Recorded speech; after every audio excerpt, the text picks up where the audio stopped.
important part for tonight that you guys should take with you is that it's inspiring to be around someone who's an entrepreneur and who is from the Southeast Asian community. I think it's inspiring because it's very difficult, even now, for us to open our own businesses, to run it, and more than that, to expand it into other areas, and she has been successfully doing that. So that in itself, we have to appreciate. So this is all about appreciating what Ms. Malini has come to do. So a big hand for her, and then we'll let her take the floor.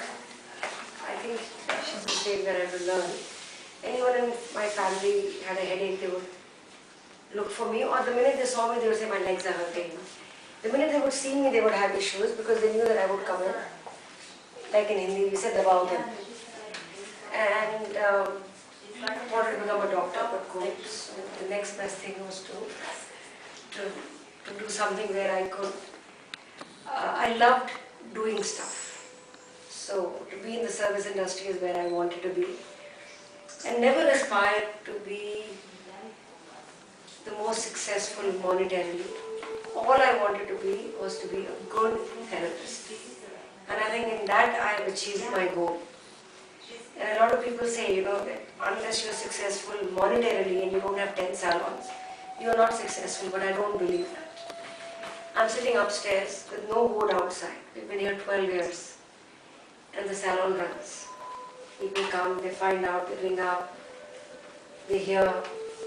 So eventually, when I say good work, it has been that it's a service industry. So I must please my client. That is the most important factor when you're serving me. And I always said that I was so lucky that I did something that I love doing and I actually made money from it. So that is incredible. I have been in this industry many years. Opened a place in Almola Plaza, ran it successfully for 1 year, but I was so incredibly unhappy because I was to leave my children and come.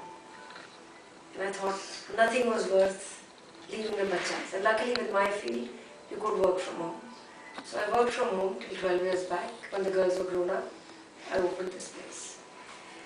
And did my training in aromatherapy along, because I kept training. I went to Japan, and wherever anyone said there is something to learn, even today if somebody tells me there is something to learn, I'll say let me go and see. So I did my aromatherapy, and when I was looking to start my own brand of cosmetics, what best?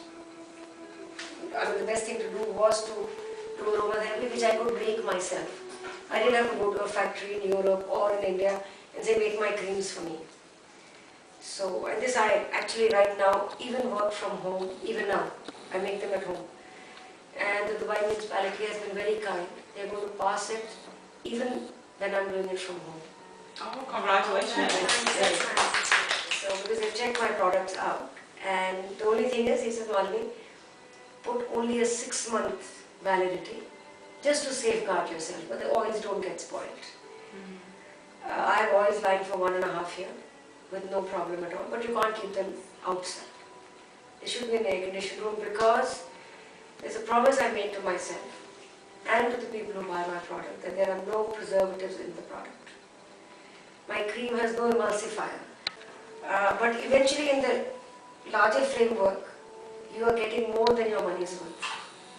You go today to the market and buy a cream that's 150 dirhams, 200 dirhams, 250 dirhams.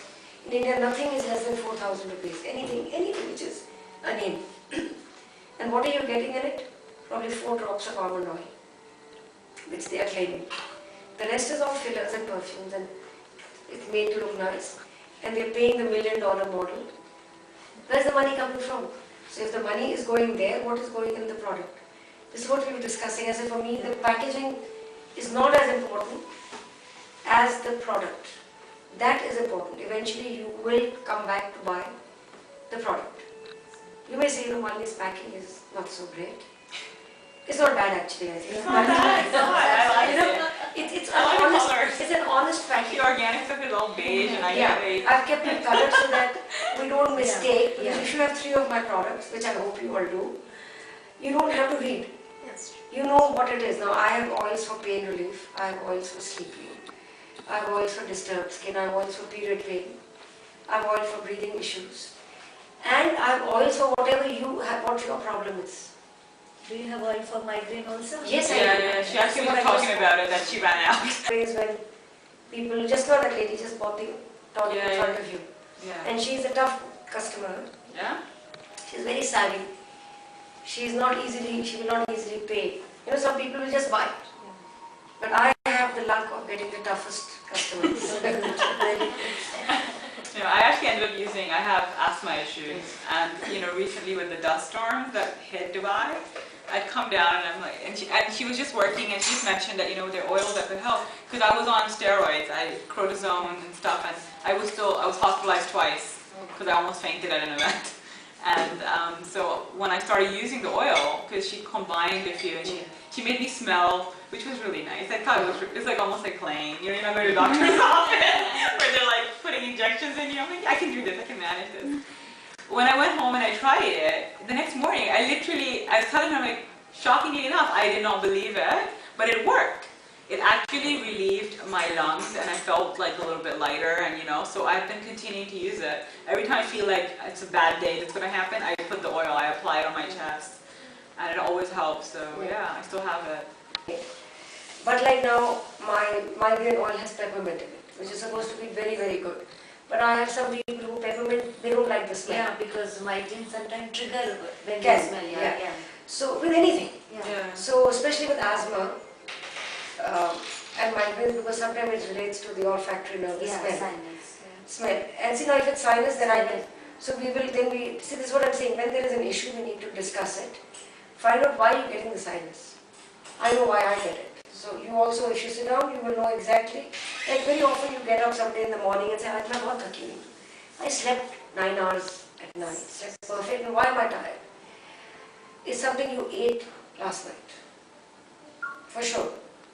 So if you start checking out, very often you'll become responsible for your well-being.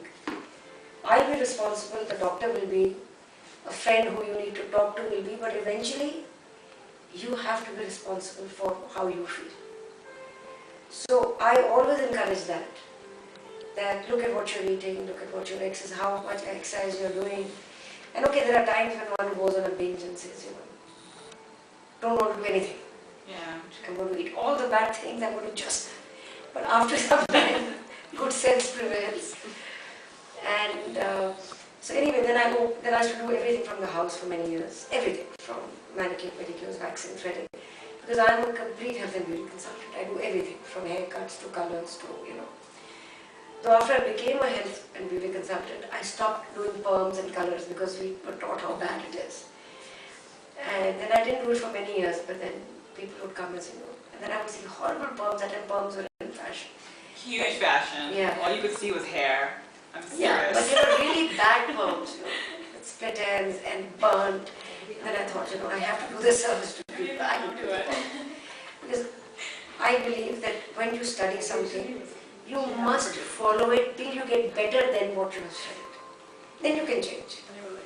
And I find a lot of hairdressers all over the world, once they become hairdressers, they think the scientist who made the tube doesn't know anything. I'm the hairdresser, so I know what I'm doing. So she will mix without measuring. Yeah. And I think it's incredibly bad to do that. You cannot do that. There is a scientist who is earning 10 times more than I will ever earn. And he has formulated that after lots of scientific testing. This is the weight of this and this is the weight of this. This is how you have to work. And when as a hairdresser, I think, oh, I have 2 years is a long time to become a hairdresser, 6 months of training. I know what I'm doing, and normally I realize that the less you know, the more I think I know. If I know less, I think I know too much. As I've grown older, the more I've learned, I think I know less. Every day I think that there is so much to learn. But when I finished my training, I thought I knew everything. I conquered it, you know, sab seekh liya. Sab kuch seekh liya. Now, every day I see a new face, a new skin, new eyebrows, new structure of hair. And I think I know, and there I make a mistake. So I learn to listen to my clients. So when a client walks in with thick skin, and she says, I have sensitive skin, I believe. I will believe her because she knows better than me about her skin. Some could be, it could be also that she believes it's sensitive. But I will call her bluff, start the treatment believing that it's sensitive, and then move her away to what I think her skin is. But I actually don't know. Stress factors, what she ate, did I sleep enough? Then your inherited issues. So everything culminates into a problem or not a problem. Somebody has a good skin because of X, Y, Z factors. They could be eating chocolate every day and they never get fat or they never get it. So everything is a collective factor. So we need to sit to find out what the factor is, and the oils definitely help. But my aromatherapy oils are a treatment, they are not a cure. It doesn't mean that you have back pain and you put it, it's not a deep heat.